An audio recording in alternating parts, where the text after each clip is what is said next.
Hi guys, it's Athene. And I am Reese. And today we're gonna talk about a topic you guys have suggested, and it's racism. Racism. So, racism is bad.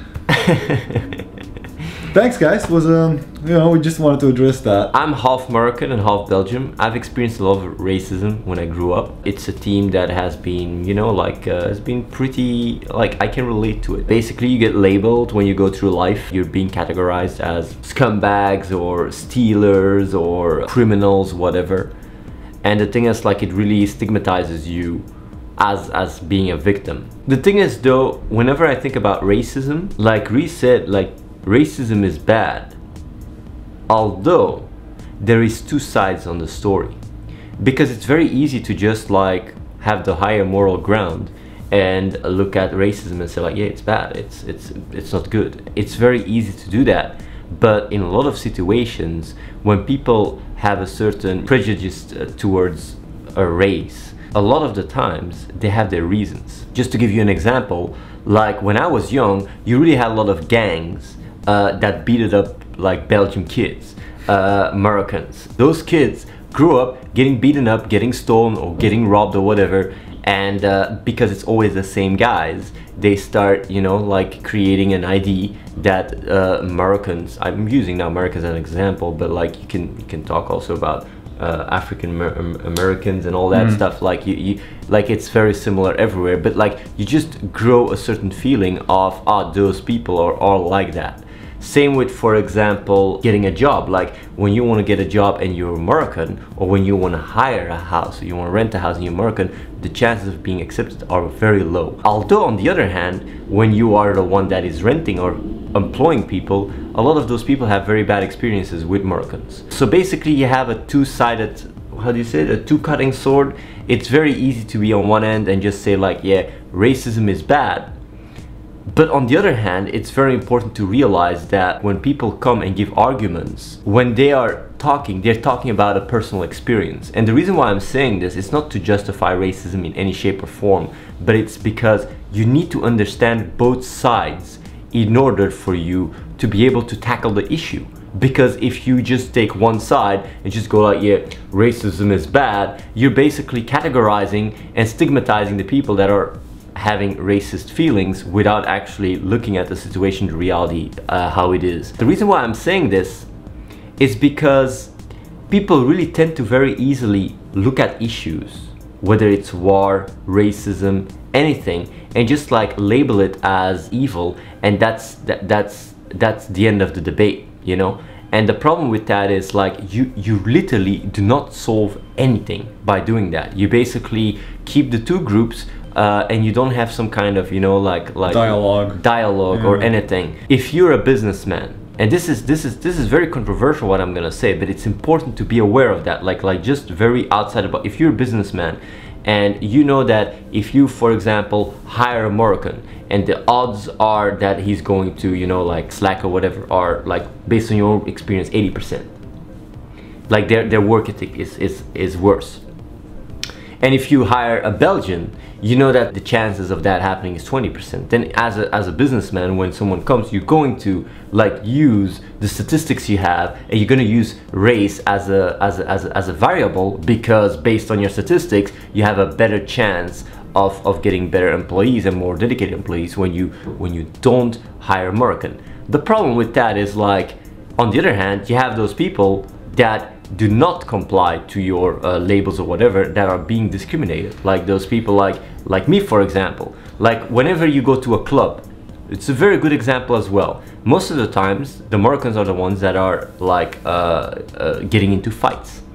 So basically what the club's owners start to say is it's also the guys that are hassling the girls the most, or and also when you ask people, they will say that. A lot of people, a lot of girls will say that. So what do club owners say? They say yeah, no Moroccans anymore. So when I then go to the club, I'm a nice guy, they check my identity card, they see a Moroccan name, they say, sorry, you cannot in, it's only guests, it's a private club. Then me as a good guy, I feel this is wrong. The thing is though, what you have is, the situation is more complex than that. when you look at situations, when you look at issues, when you look at everything, it's not just about single issues. It's more about like waves of like what people experience, and it's bigger than just one person. And that's why it's very easy to take one example of one person and use that to paint both sides. You can take a good guy, you can take a bad guy. And the problem with that is like when you then go to, for example, companies or to fitness clubs or whatever, where people are just doing their job, and you almost like doing stuff like in a very how do you say it, like grindy way. You can't just go to case by case, and as a result you start using race as a discriminator. And the thing is, like, it's purely wrong to do that, but on the other hand there is reasons for it.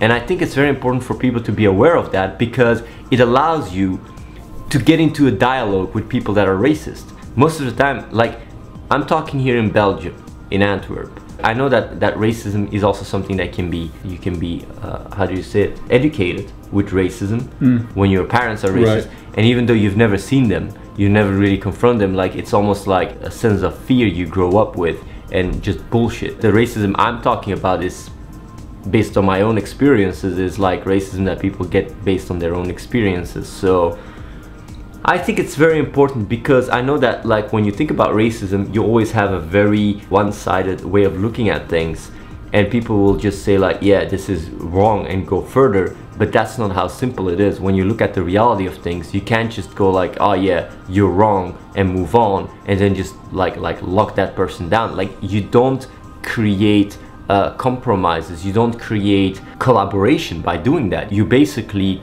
go outside the room, and you still both have your own opinions, and you basically didn't achieve anything. And it's very important that when you want to talk, or when you want to think, and when you have ideas, that you don't exclude, or that you don't create ideas or ways of approaching people, of excluding and labeling people, because in a sense you're doing a similar thing than what racist people do when they're excluding everybody based on race. You're basically excluding everybody based on your own moral high ground. And you might say like, that's not completely the same as racism, but it is important to realize that labeling and excluding people, and not being open for their ideas, and not seeing people person by person, trying to understand them and trying to create some kind of connection, is the foundation why racism exists.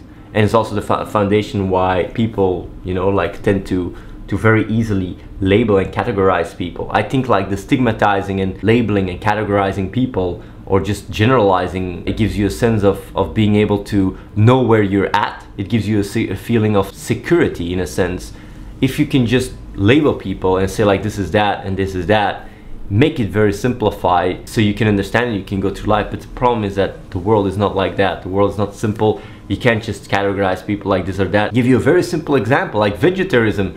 Like, it's very easy to go around and say like every person that eats meat is a douchebag, and then just go start categorizing people like that. Because the thing is, like, when I talk about racism in our city, at one point 33% of the people, certain cities, like certain towns, 40% of the people were voting for freaking extreme right party, that were saying the Moroccans gotta get outside the country, they gotta get kicked out, like a racist party. You can't go out and say like 40% are evil people. Like, it is counterproductive. It doesn't help you build a society. And the thing is, like, what you get is just polarization. If you want the society to work, it's important to not easily label, even if people have points that are weak, even if people have certain lifestyles that are not like respectable, or whatever you want to call it. It's important to not just go into a situation where you label people and go like, I don't want to have anything to do with it, because what you're doing is you're not contributing to solve the situation, you're not contributing to change people, you're not contributing to move forward. We live in a world of compromises,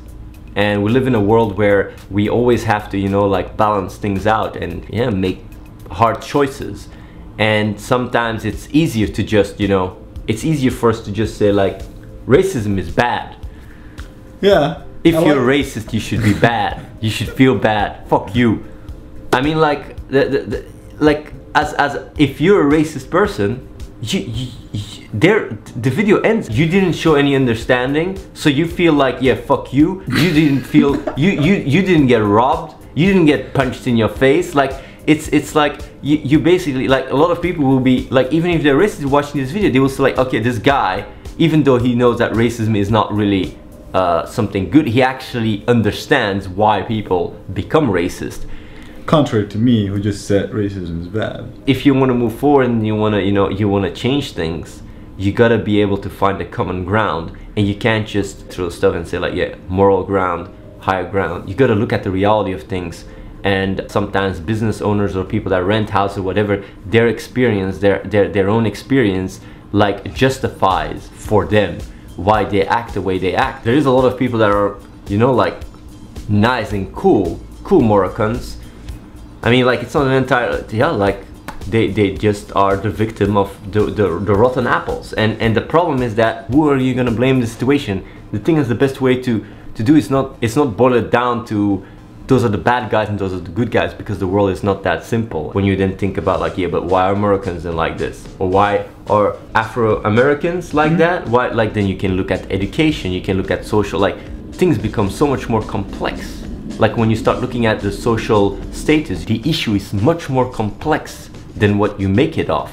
And it's almost like a vicious circle. The good thing about all this, because it sounds a little bit like, whoa, this is almost like a non-solving issue. It is, in a sense, an issue you can't solve from one day to another. It's something that solves itself through time. It's that simple. And that's the good news, because it does get solved through time. Generation after generation. Maybe this generation, Moroccans and Belgium are fighting each other or whatever and don't like each other. Their kids will play together. Their kids will, grow up and have their own views, and their kids will be more tolerant towards each other. Because as a child, you're a blank page, and that's how it works. We live in a society, and sometimes people don't realize that we are, right now, every day, we live in the most safe society on the planet ever in history. The least criminality, it's with the most safety, with everything best. So we are moving forward like crazy. We can still get better, but it's important to not be too doom scenario and go like, oh, racism this or that, and just realize that time solves a lot of issues. I know racism is a very fiery topic and a lot of stuff is being talked about and stuff, but I can tell you that that's actually really an issue I can really lay down and chill and know that time will fix it, because like, it's very hard to change people's beliefs. On the other hand, I know that I can save a kid right now, it's more real change. Like, that's why we don't talk so much about racism and stuff. It's a very hard topic. It's not easy to change people's beliefs that they build up based on their experiences and stuff. It's important to understand, to try and understand and see why people think the way they think and not just label them, because you don't make progress with that mindset. So that's what I want to say about racism. I don't know what you want to say. Oh, it's bad. It's just bad racism.